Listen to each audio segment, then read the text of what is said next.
Olá, meus amigos, Deus abençoe todos vocês. Sejam abençoados.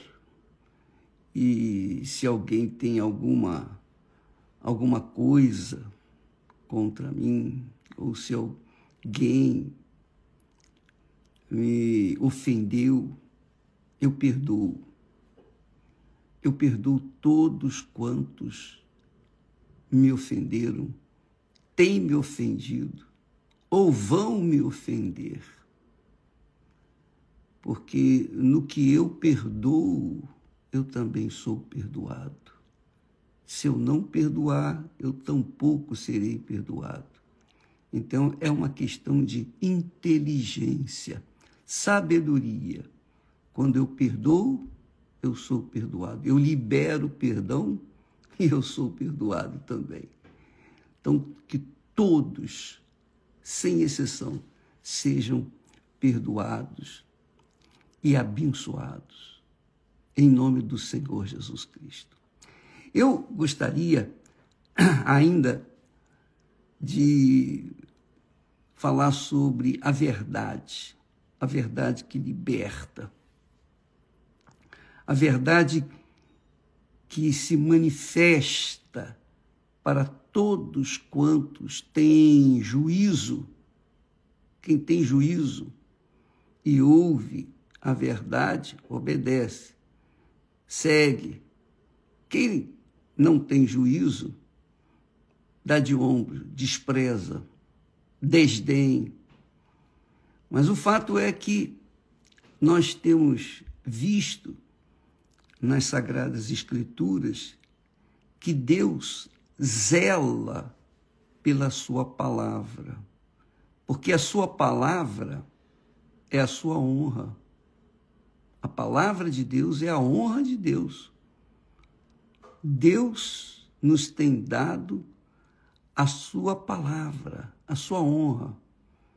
Ele falou: conhecereis a verdade, e a verdade vos libertará. Então, Jesus é a verdade que liberta. A palavra dele liberta.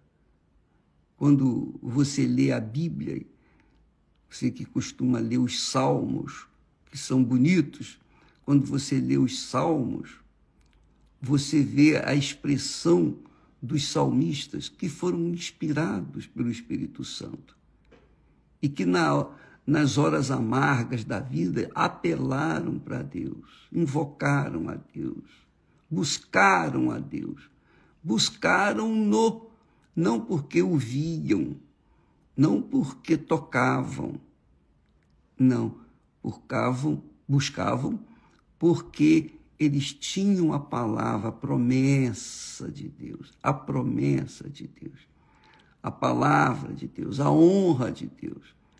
Então, quando alguém em sã consciência invoca a palavra de Deus ou busca na palavra de Deus a sua libertação, a libertação vem porque a palavra de Deus não volta vazia, não pode voltar vazia, é impossível voltar vazia. Jesus disse: passarão os céus e a terra, mas as minhas palavras não passarão.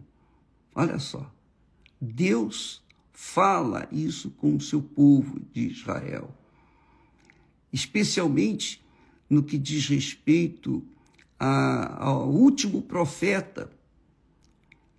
Ao último profeta, antes de Jesus, 400 anos antes de Jesus, 400 anos antes de Jesus, veio o último profeta em Israel. Ele veio como a voz que clama no deserto. Ele veio avisar, deixar clara a vontade de Deus para o seu povo. Então, ele diz, desde o sol nascente até ao poente, é grande entre os gentios. Gentio eram os não-judeus. É grande entre os gentios o meu nome. E em todo lugar se oferecerá ao meu nome incenso e uma oferta pura, porque o meu nome é grande entre os gentios, diz o Senhor dos Exércitos. Então, os filhos de Israel, especialmente os sacerdotes, trabalhavam, serviam a Deus. Eles, mesmo tendo consciência de Deus, eles serviam a Deus de qualquer maneira. Eles desprezavam a mesa do Senhor. Eles desprezavam a palavra de Deus. E por conta disso, até hoje, Israel sofre. Israel sofre perdas enormes, prejuízos enormes. Se ganham por um lado, perdem muito mais por outro. Essa é a realidade. O povo de Israel era para ser o povo mais feliz na face da terra, mas parece que é o povo mais infeliz na face da terra, porque está sempre fugindo. E Deus permite isso. Por quê? Porque o povo de Israel era conhecedor da palavra de Deus. Haviam os profetas, os homens de Deus, enviados por Deus para instruí-los na palavra. Eles foram os primeiros a receber a palavra de Deus. Deus se revelou a Abraão e de Abraão fez uma nação, lhe deu a palavra, os mandamentos, lhe deu o melhor da terra. Abraão era, digamos assim, invencível, porque ele ouvia e obedecia à palavra de Deus. Mas os seus descendentes não fizeram o mesmo. Então sofreram e têm sofrido até hoje. O que eu quero que você saiba, amiga e amigo, é que nós não vemos Deus, nós não sentimos Deus, nós não tocamos em Deus. Não. Mas a palavra dele é como ele disse através do profeta Isaías: a palavra que sair da minha boca não voltará para mim vazia. E quer dizer o seguinte: na minha palavra está a minha honra. Na minha palavra está a minha honra. E essa, amiga e amigo, é a grande realidade. Quando a pessoa crê na palavra de Deus, ela faz da palavra de Deus o primeiro pensamento, a primeira ideia. Ela vive aquilo. É a verdade que vai lhe dar vida, que vai lhe garantir o sucesso, que vai lhe garantir as bênçãos, que vai lhe garantir as próprias promessas que a palavra contém. A palavra de Deus não tem só mandamentos e leis e obrigações, não. A palavra de Deus tem leis, obrigações, mandamentos, sim, mas também tem promessas magníficas, gloriosas.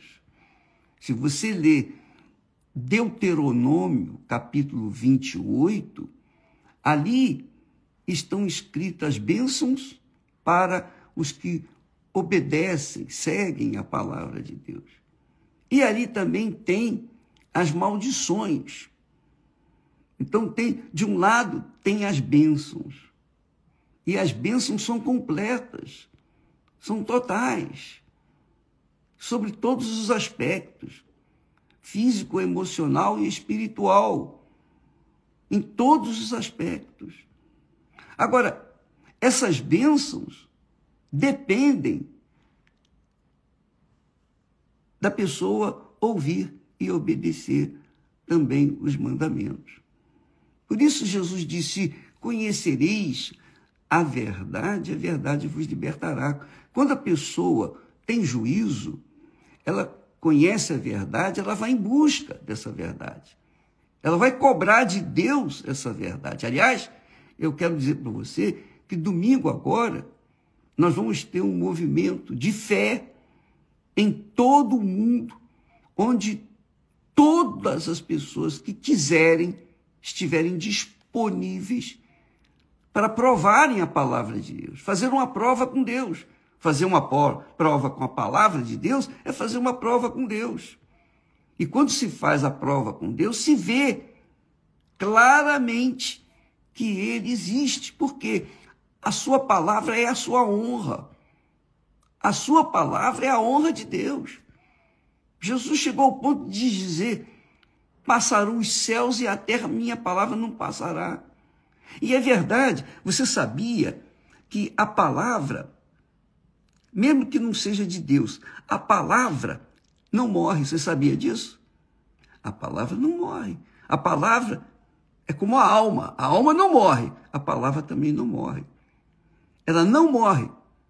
Jesus chegou ao ponto de dizer, pelas tuas palavras serás justificado e pelas tuas palavras serás condenado. Então, as palavras que nós falamos é para nos absolver ou condenar. Depende da palavra que nós falamos. Depende dessa palavra. Isso está escrito. Então, minha amiga e meu caro amigo, se a pessoa tem juízo e ela usa um pouquinho só da sua inteligência, só um pouquinho, não precisa muito não, um pouquinho só, ela se apega à palavra de Deus. E a palavra de Deus garante aquilo que está prometido. E não interessa se a pessoa merece ou se ela não merece. Eu fiz prova com Deus. Eu provei a palavra de Deus. Eu fiz uma prova com Deus. Eu já era convertido. Já era batizado com o Espírito Santo. Eu já era casado com a esposa que ele me deu. Estava tudo indo muito bem até certo ponto. Mas faltava uma coisa. Faltava condições econômicas. Então eu posso falar com vocês aquilo que eu vivenciei naquela noite de quinta-feira. Noite de quinta-feira, quando eu cheguei em casa, e a Esther, eu cheguei em casa apenas com a conta da passagem de volta para o trabalho. Eu não tinha nem condições de ter dinheiro para voltar para casa. Eu só tinha condições de ir para o trabalho na sexta-feira. Então, naquele momento, a Esther falou para mim, Edi, amanhã eu preciso de dinheiro, porque amanhã eu preciso fazer a feira. Não tem nada mais aí. Nem ovo tem na geladeira. Quando ela falou aquilo, e eu estava apenas com moedas para ir trabalhar no dia seguinte, eu me senti um lixo, mesmo sendo batizado com o Espírito Santo, mesmo não estando em pecado, embora estava em dívida com Deus no que diz respeito aos dízimos e ofertas. E naquele momento, quer dizer, mesmo estando em dívida, eu apelei para a palavra dele, pela fé, e ele me ouviu, e ele me respondeu. Ele atendeu o meu clamor. Mas foi necessário eu estar no fundo, ou chegar no fundo do poço, mesmo selado com o Espírito Santo. Nós não estávamos vivendo em pecado. Nós estávamos vivendo a nossa vida, natural, normal. Eu trabalhava, eu estudava.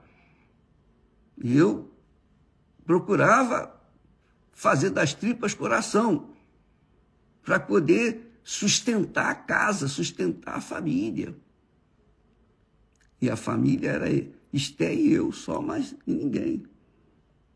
Então, naquele momento, quando ela pediu dinheiro para fazer compra no dia seguinte, na sexta-feira, eu falei, Esté, mas todo o salário que eu recebo eu coloco nas tuas mãos e tiro apenas o dinheiro da passagem.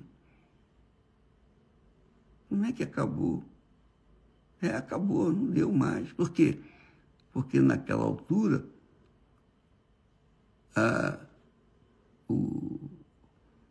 a situação do país estava terrível, a inflação nas alturas.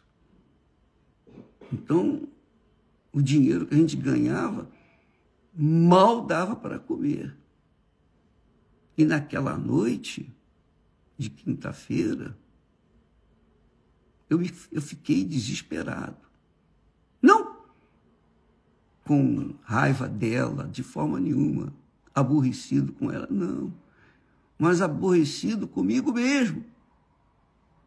Indignado com aquela situação.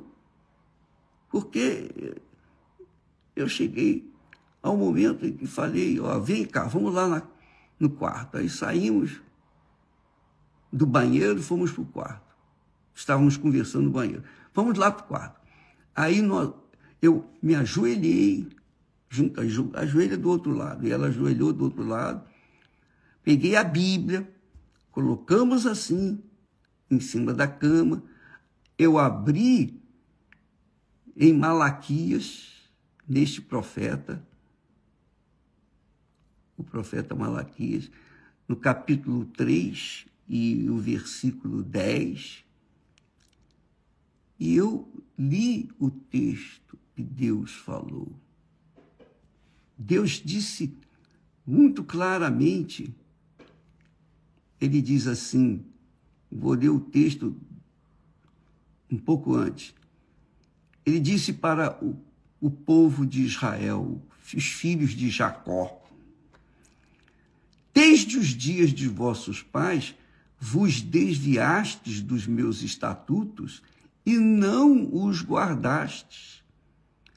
Tornai-vos para mim, e eu me tornarei para vós, diz o Senhor dos Exércitos. Tornai-vos para mim, e eu me tornarei para vós. E eu li esse texto. Mas vós dizeis, em que havemos de tornar? E Deus responde, roubará o homem a Deus? Todavia vós me roubais e dizeis, em que te roubamos? Em que te roubamos? Nos dízimos e nas ofertas. Ele está falando aqui, Deus está falando aqui com o povo que conhecia a sua lei, a sua palavra. O povo que foi privilegiado com a palavra de Deus. Ele não está falando com incrédulo, não. Está falando com gente que supostamente cria, que inclusive servia a Deus. Aí ele diz, tornai-vos para mim e eu me tornarei para vós outros. Em que havemos de tornar?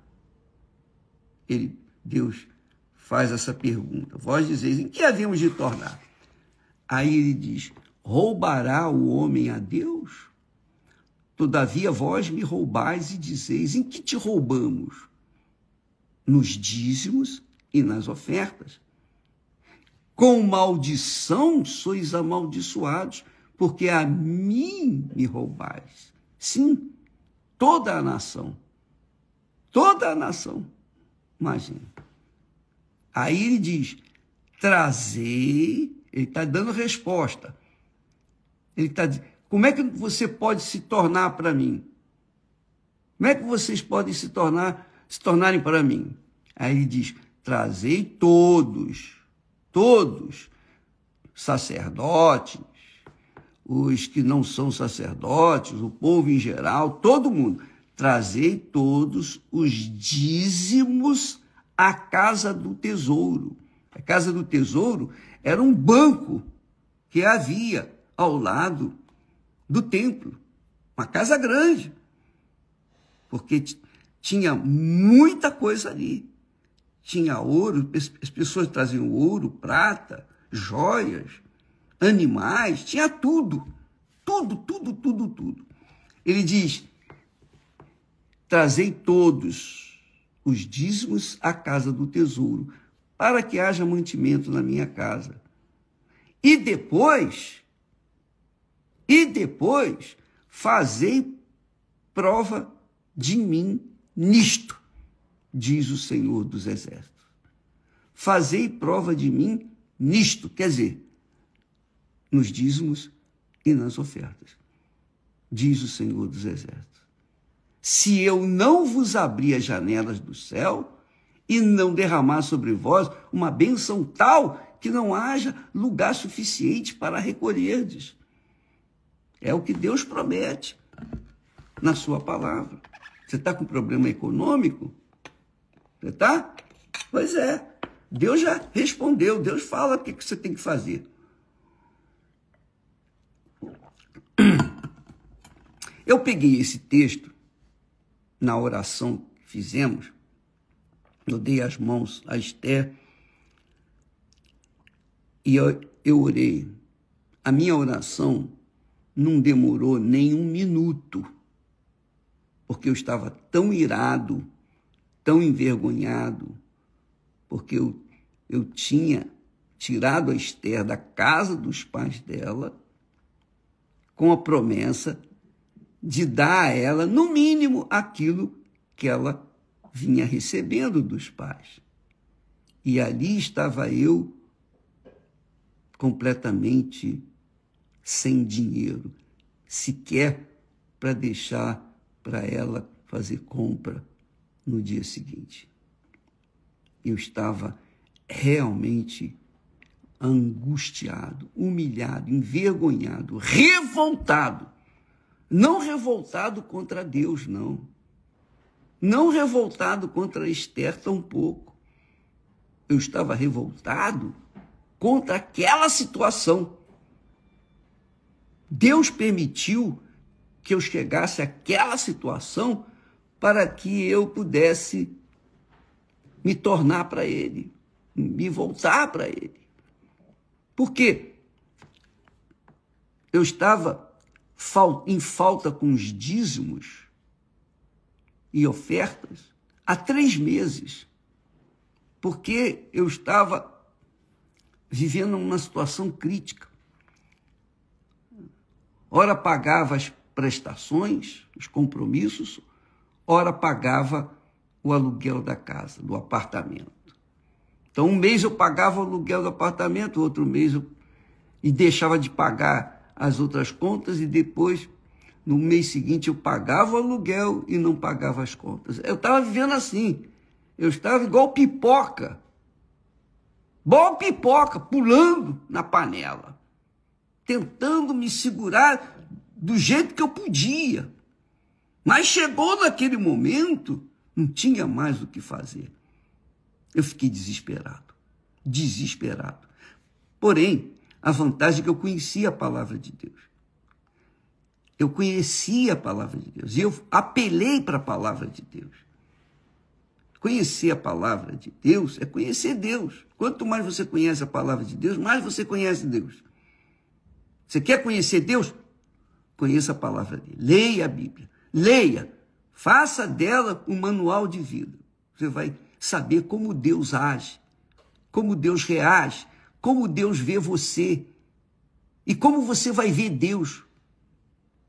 Então, naquele momento, eu disse para Deus, olha, está aqui. Abri a Bíblia nessa página e peguei o dedo sujo e coloquei em cima da Sagrada Escritura e falei, Senhor, está aqui escrito. Está aqui escrito. O Senhor disse, trazei todos os dízimos à casa do tesouro. para que haja mantimento na minha casa. Mas Deus não precisa de dinheiro, não precisa de mantimento, não precisa de nada. Mas ele deu a palavra dele que se nós fôssemos fiéis nas primícias, porque dízimo não é simplesmente 10%. Não. Se você pegar, só para você ter uma ideia, se você pegar 10% do seu salário, de tudo que vem em suas mãos, e usar para si, e pegar os 90% restantes e levar para a igreja, Deus não aceita. Deus não aceita. Pode aceitar como oferta, mas não como dízimo. Porque você está dando o que está sobrando. Ou o restante, mesmo que o restante seja maior do que as primícias. Eu não sabia disso. Eu não sabia dessa realidade. Eu recebia o meu salário e pagava as minhas contas, honrava os meus compromissos mais urgentes. E a verdade, a bem da verdade, é que eu não sabia que os dízimos não são simplesmente os 10%, mas os primeiros 10%. São as primícias de Deus. As nossas primícias, para Deus, representam as primícias, ou a primícia de Deus para nós. Jesus foi o primogênito de Deus. Foi a primícia de Deus que Deus nos deu para que nós pudéssemos ser salvos. Deus não mandou anjos, arcanjos, querubins. Não, ele não mandou o resto. Não, ele arrancou de si mesmo as primícias e mandou para este mundo. Então, quando a pessoa quer honrar a Deus, quer se tornar para o Senhor, para que o Senhor venha se tornar para ele, ela tem que honrá-lo. Ela tem que honrá-lo, ela tem que crer na oferta, na primícia, no dízimo que Deus deu para ela, por ela, que foi Jesus. Jesus é o primogênito. Deus deu o primogênito dele, o unigênito, que veio se tornar o primogênito, para que nós pudéssemos ser salvos. Então eu falei para Deus, está aqui escrito, o Senhor disse que derramaria, mas eu pensava, eu ali estava brigando com Deus, essa é a realidade, eu estava lutando com Deus, como Jacó fez, mas eu estava errado, porque eu estava em débito. Mas por que eu estava em débito? Porque eu não sabia que dízimos eram as primícias, os primeiros 10%. Então, eu normalmente pagava os meus compromissos e depois dava lá os meus dízimos. Mas eu estava em falta 3 meses. Quer dizer, eu estava em pecado. Inconsciente, mas estava. E aí, eu disse para ele, olha, está aqui escrito. Está aqui escrito. O Senhor disse, abrirei as janelas dos céus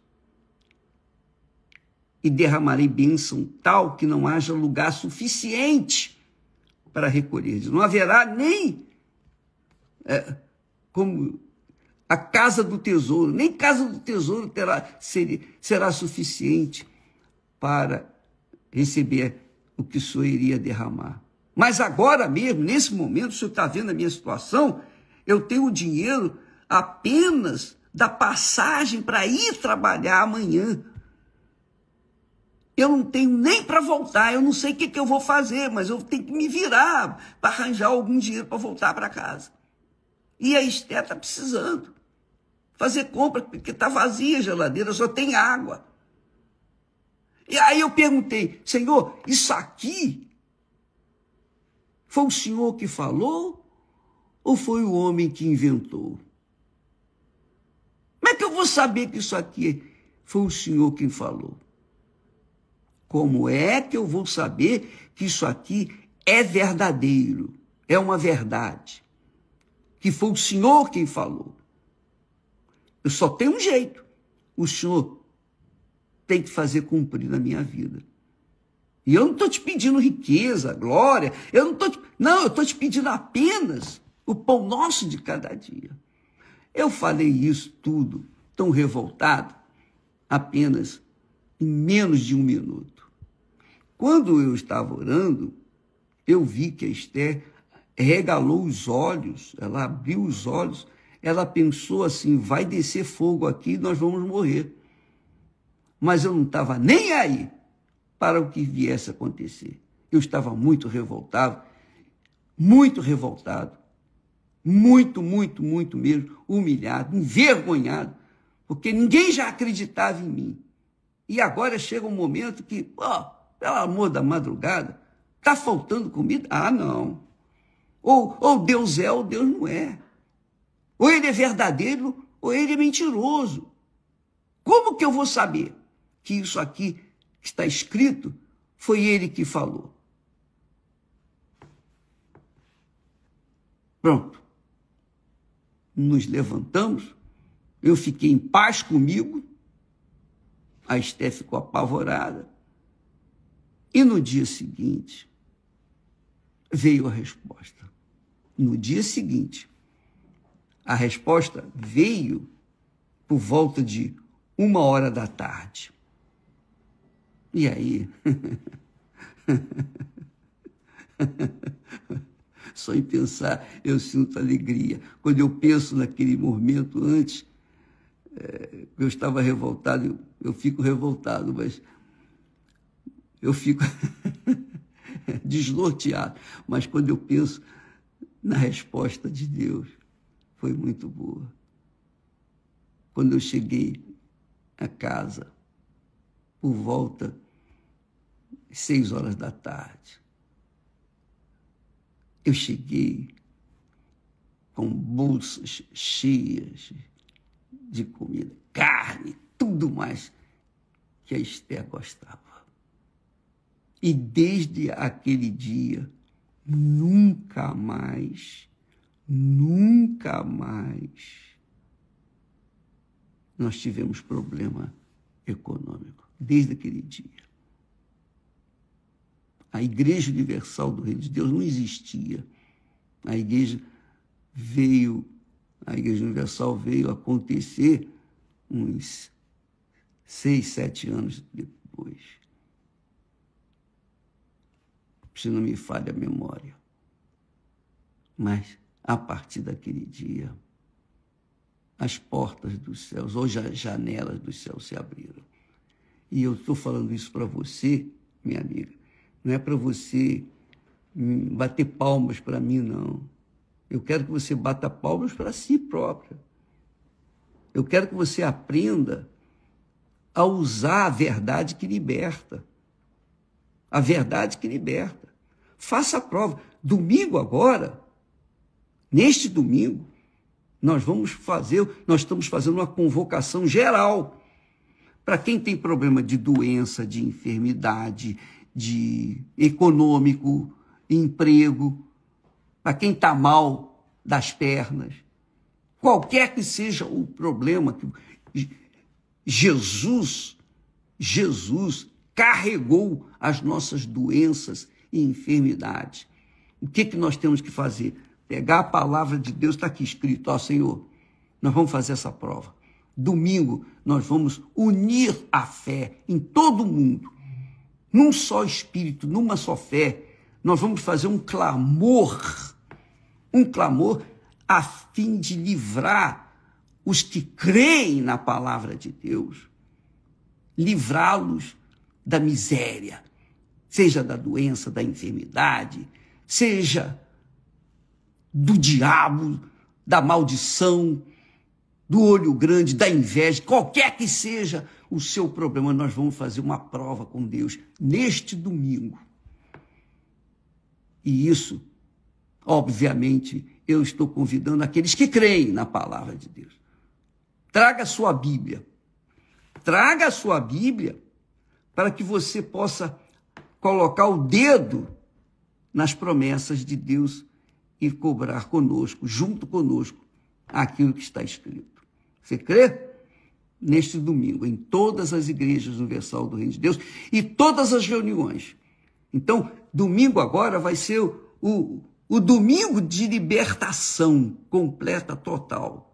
Seja da doença, da enfermidade, seja da miséria, seja qualquer que seja o problema. Vamos conhecer, vamos experimentar a verdade que liberta. Você crê nisso? Vamos fazer isso domingo agora, tá bom? Deus abençoe a todos. Então não adianta você ficar aí choramingando, reclamando, lamentando, e buscando comiseração dos outros. Não, Deus quer se voltar para você, mas primeiro você vai ter que se voltar para Ele. Volte-se para Ele e Ele vai se voltar para você. Vai com toda a força, com tudo que você é, tudo que você tem, toda a sua vida. Você vai ver o que vai acontecer na sua vida a partir de domingo. Tá bom? Deus abençoe. Eu creio. Você crê? Então venha. Domingo agora, em nome do Senhor Jesus. Amém. Graças a Deus.